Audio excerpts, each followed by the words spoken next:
अस्सलाम वालेकुम दोस्तों, क्या आपने कभी सोचा है कि इस पूरी कायनात के सबसे बड़े राज कहाँ छुपे हैं और वो राज जिन्हें जानकर इंसान की रूह कांप उठे। दोस्तों, वो असरार जो वक्त और फहम की हदूद से बहुत दूर हैं। दोस्तों, ये किस्सा एक नबी का है, एक ऐसा नबी जिन्हें रोजाना रब्बे कायनात से हम कलाम होने का शर्फ हासिल था। जी हाँ, हजरत मूसा अलैहिस्सलाम। दोस्तों, वो हर रोज तूर पहाड़ पर जाते, जहाँ वो एक ऐसे मकाम पर पहुँचते जहाँ पूरी कायनात खामोश हो जाती और सिर्फ एक सदा गूंजती, मूसा मैं तेरा रब हूँ। दोस्तों, एक दिन इसी मुकालमे के दौरान हजरत मूसा अलैहिस्सलाम ने एक सवाल किया, एक ऐसा सवाल जो सिर्फ एक अल्लाह के बरगजीदा नबी के जहन में आ सकता है। या अल्लाह, अगर ऐसा वक्त आ जाए कि जमीन, आसमान और उनकी तमाम सारी मखलूकात तेरे हुक्म से इनकार कर दें, तेरी नाफरमानी पर उतर आए, तो तू उनके साथ क्या करेगा? दोस्तों, सोचने की बात है, 7 आसमान, 7 जमीनें, उनके अंदर अरबों मखलूकात, और वो सब अगर बगावत पर उतर आए तो तब क्या होगा? दोस्तों, अल्लाह रब्बुल इज्जत ने फरमाया,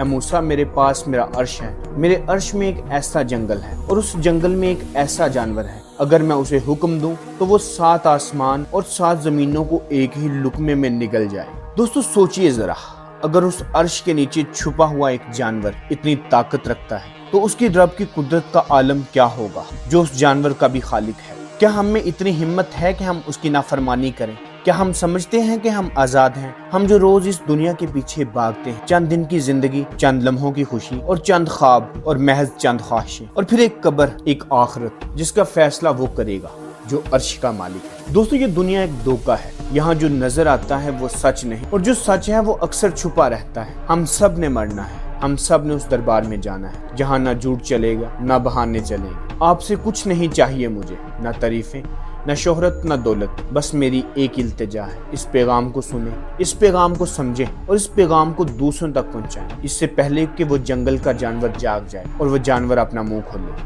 अल्लाह ताला की कुदरत की ये एक झलक है और हमें बार बार याद दिलाया गया है कि असल जिंदगी वहाँ है जहाँ कोई गरूर, ताकत या बहाना नहीं चलेगा। अगर आपने ये पैगाम सुन लिया तो शायद अल्लाह ताला ने आपको चुन लिया है उस सच्चाई के करीब आने के लिए जिससे अक्सर आंखें फेर ली जाती हैं। दोस्तों, वो जंगल आज भी है, वो जानवर आज भी जिंदा है और वो आज भी अपने रब के हुक्म का मुंतजर है। दोस्तों, उम्मीद करता हूँ आपको ये इंफॉर्मेटिव वीडियो पसंद आई हो।